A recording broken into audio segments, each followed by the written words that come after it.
ambiance sombre, musique intrigante, voix calme et douce... Non, décidément ça va pas le faire. Salut, désolé, pas de lumière un peu spéciale ou tamisée ou je ne sais quoi. On part sur un debunk de la vidéo, l'enquête bidon que les zététiciens ont fait sur Aberkan.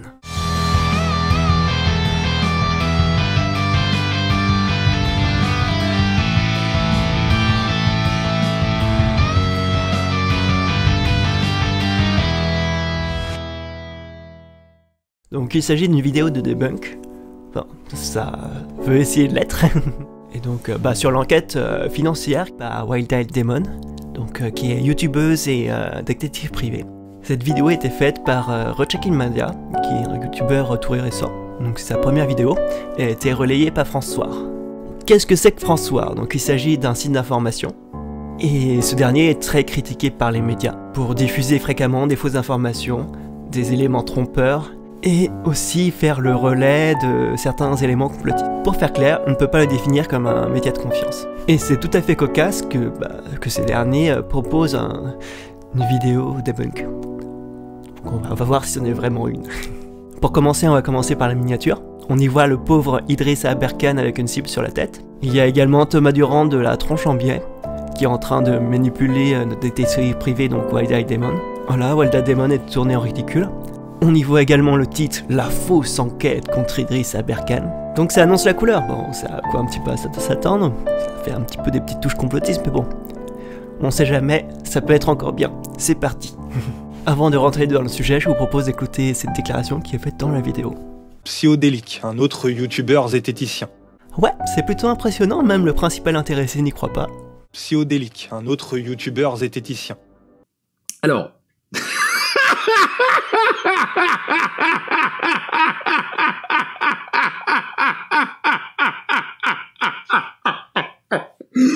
Je m'étais promis de pas rire.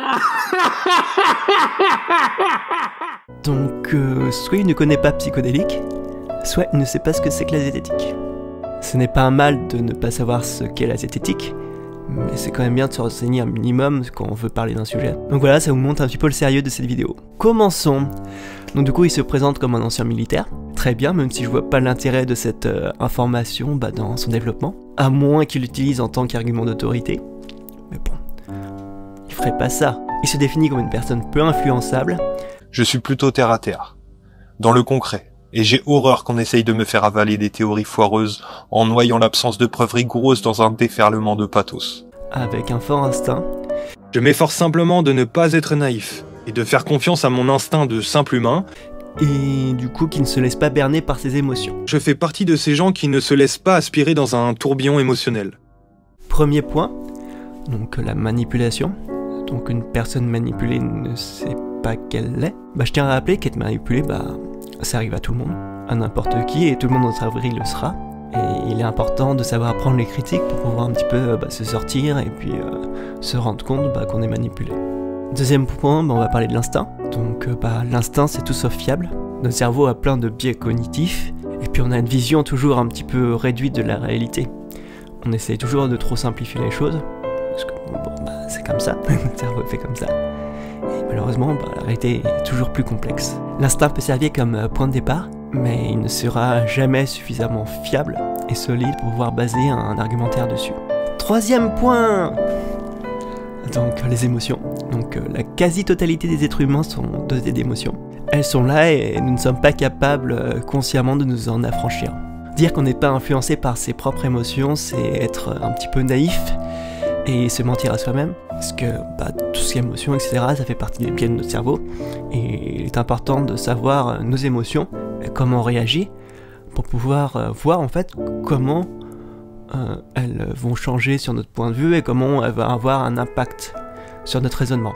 Et puis je tiens à rappeler, les émotions c'est cool. Si on les a, c'est pas pour rien.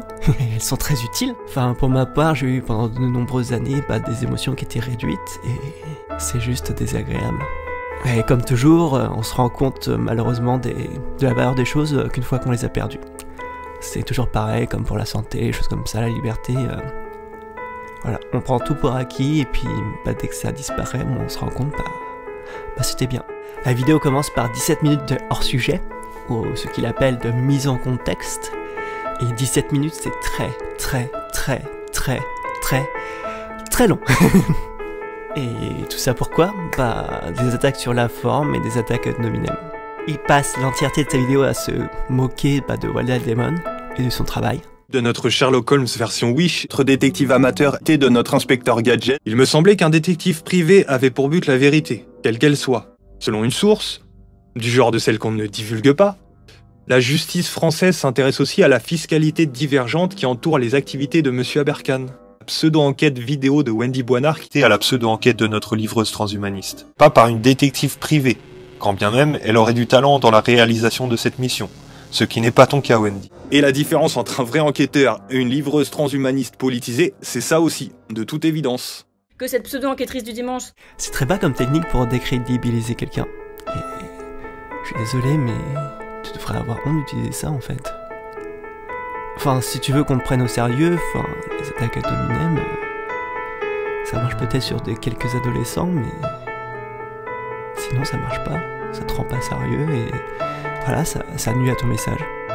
En plus de lui lancer des pics constamment, il essaye de dénigrer la youtubeuse. Dans un premier temps, elle nous dit qu'elle est détective privée depuis peu.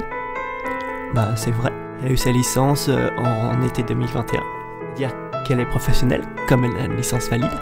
Donc, de plus, le fait qu'elle soit récente ou pas dans le secteur ne nous informe pas sur la qualité de son travail.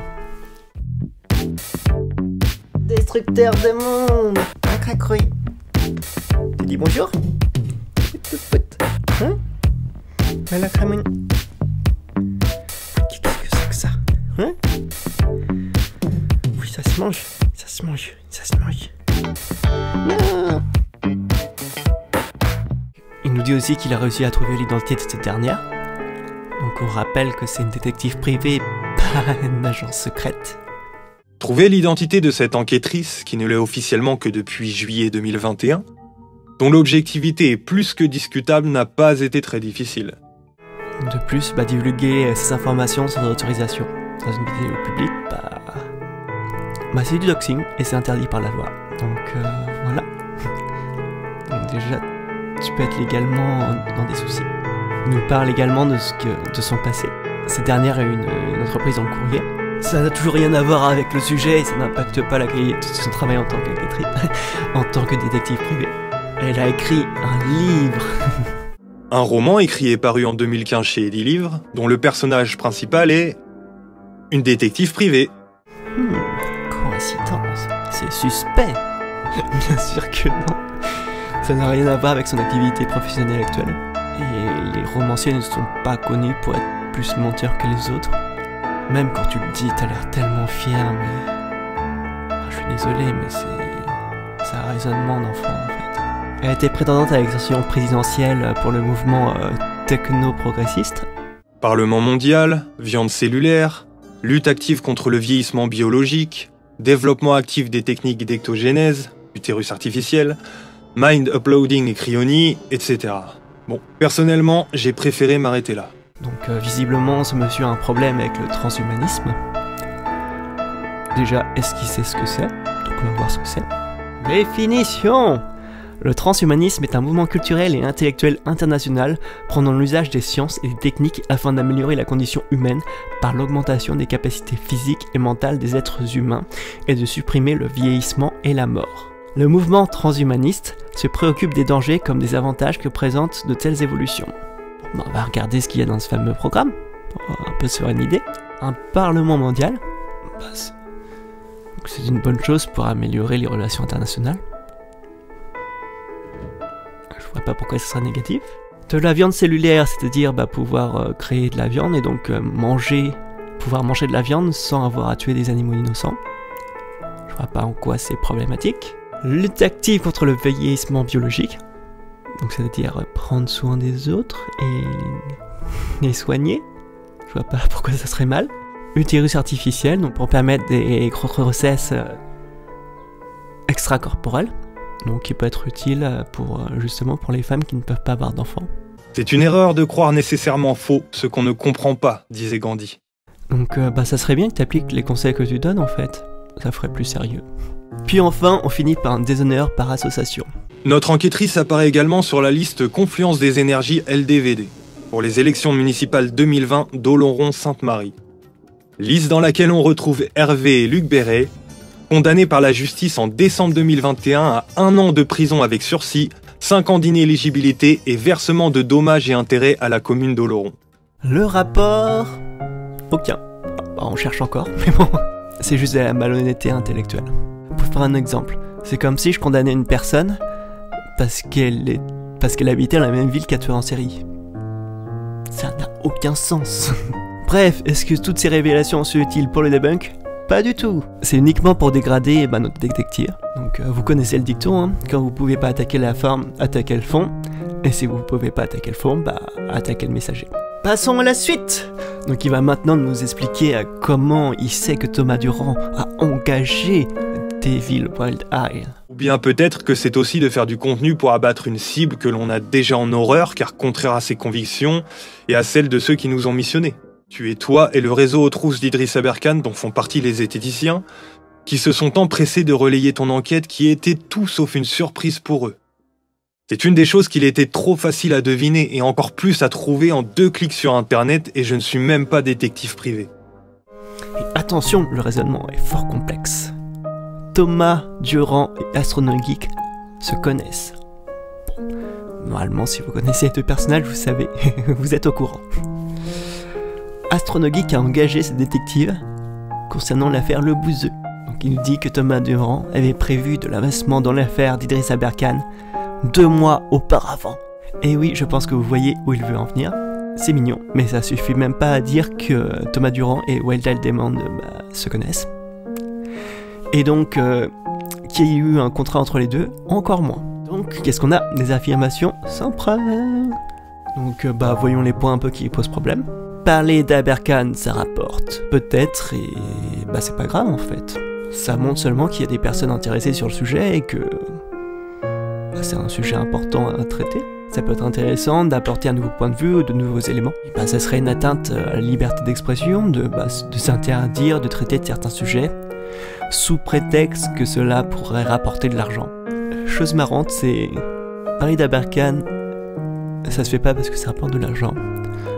Par contre, ce dernier raconte des bêtises à tout va, en se faisant de l'argent. Aucun problème. Deuxième point, une vidéo qui a trop bien marché. Ça c'est la magie des réseaux sociaux, hein. Il n'y a pas besoin d'impliquer une théorie farfelue pour expliquer ça, hein.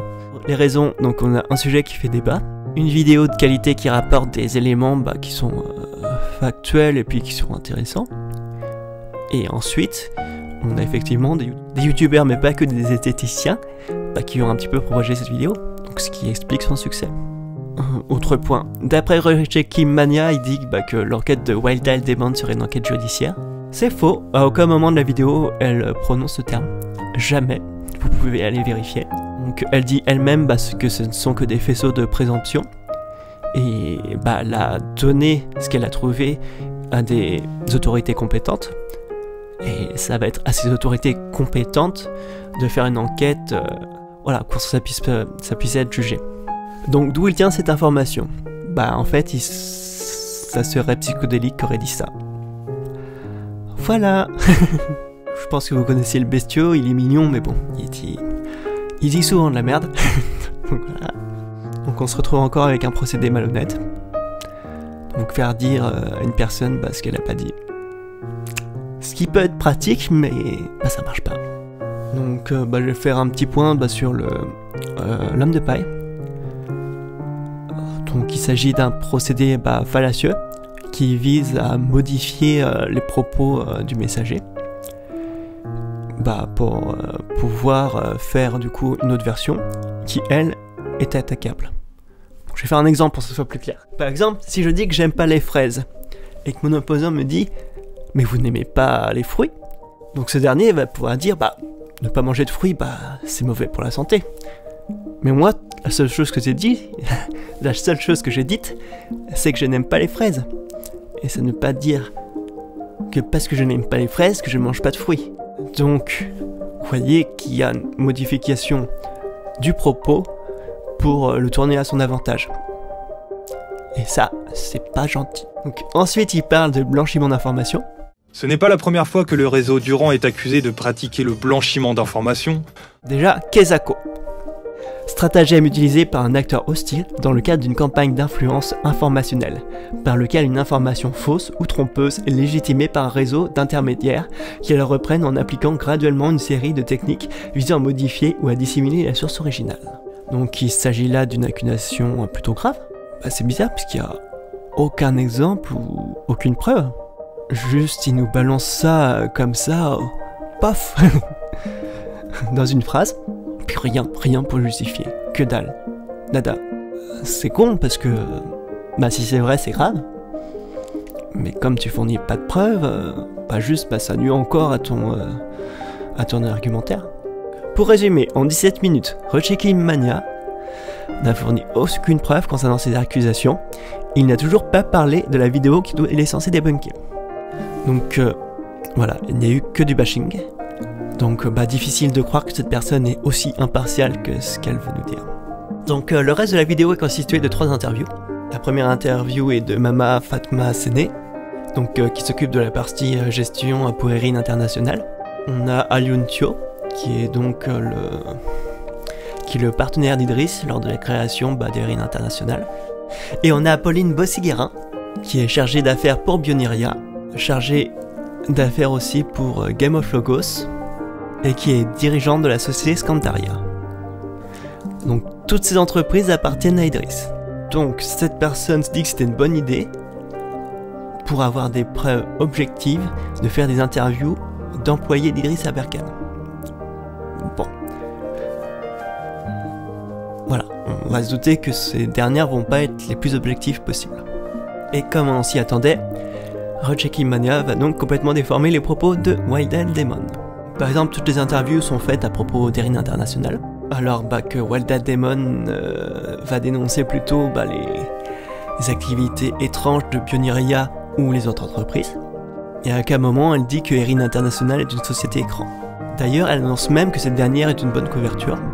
Donc, il n'y a aucun doute pour elle, pour tout le monde, que Erin achète bien le Moringa au Fample. Ce qui est étrange par contre, c'est que le Moringa d'Erin est racheté par Bioneria, et cette dernière n'y a aucun historique d'achat, pas d'acheteur, et ces fonds ont été gelés depuis une enquête judiciaire à propos d'Idriss. Donc d'ailleurs, à part parler d'Erin International, qui n'est pas incriminé par la détective privée, il ne débunk aucun des arguments présentés dans cette vidéo. Donc Rechecking Mania annonce aussi que cette dernière accuse Idriss Aberkane de blanchiment d'argent. Donc là aussi une information sortie de nulle part. Donc je vous invite à voir la vidéo de Wild Demon, ou peut-être la revoir. Et moi-même j'ai regardé 2 fois pour être sûr, et jamais elle ne parle de blanchiment d'argent. Jamais. Elle incrimine de fraude à la TVA, fraude fiscale, faux et usage de faux, abus de biens sociaux et gestion déloyale. Jamais de blanchiment d'argent. Donc encore un mensonge. Toujours, si vous ne pouvez pas attaquer le fond, modifiez-le pour qu'il le soit. Bref, on se retrouve avec une vidéo longue de plus de 50 minutes, et qui est pleine de malhonnêteté intellectuelle. Et le pire, c'est que ça peut donner l'illusion aux personnes qui ne savent pas grand chose de l'affaire. Donc je ne suis pas en mesure de vérifier les informations qu'avance Wild Demon, mais je sais faire la différence entre une enquête qui se base sur des sources, et une autre qui ne cherche qu'à ridiculiser son opposant. Je vous ne demande pas d'être d'accord avec moi, mais je tiens à vous mettre en garde contre certaines techniques déloyales. Lorsqu'on a un débat, on attaque les arguments, c'est pas logique, donc c'est-à-dire le fond. Du moment que la personne s'attaque à la forme ou au messager, donc on doit toujours se méfier de ce qui est avancé. Et le but dans un débat, c'est pas de gagner, c'est juste de trouver comment faire avancer le débat et comment faire avancer le sujet pour que tout le monde soit gagnant. Parce que tuer le débat avec des attaques ad hominem et puis juste ridiculiser les autres, au final tout le monde est perdant. Je vous remercie pour votre écoute et puis soyez respectueux. Et puis je mettrai les 2 vidéos dont j'ai parlé en description. Donc voilà, si vous a plu, n'hésitez pas à vous abonner, lâcher un petit pouce ou faites un commentaire. Voilà, à une prochaine, bisous.